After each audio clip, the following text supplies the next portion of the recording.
বুলবুলিবু, খুব জলদি চলো, আজকে অনেকগুলো অপারেশন করতে হবে, জলদি আমাকে হাসপাতালে নামিয়ে দিয়ে আসো। ঠিক আছে ভাই, কাজটা সেরে আমি তোকে হাসপাতালে নামিয়ে দিয়ে আসছি। আবুল, কালকে তোর জন্মদিন, বলো তো কি গিফট লাগবে? বোন, আমার লাল রঙের থার খুব পছন্দ। ঠিক আছে ভাই, তোর জন্মদিনে তোকে থার গিফট করব। ম্যাডাম, এই লাল রঙের থার গাড়িটা কত দাম পড়বে? এটা অনেক দামি, এই গাড়ি সবাই কিনতে পারে না। আর তোমায় দেখে তো মনে হয় এই গাড়ি কেনা অসম্ভব। গরিব বলে আজকে 2 টাকার মানুষ ভাবলো, অপমান করলো, কিন্তু যে করেই হোক আবুলের জন্মদিনে থার দিবই।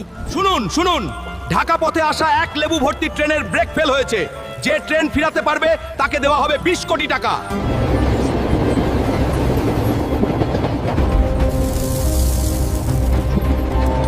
আমি যে করেই হোক এই ট্রেনটাকে ফিরাবই। আবুলের জন্য আমায় থার কিনতেই হবে। এবার হবে বুলবুলির পাওয়ার শুরু। বন্ধুরা, জলদি লাইক করে শক্তি বাড়িয়ে দাও।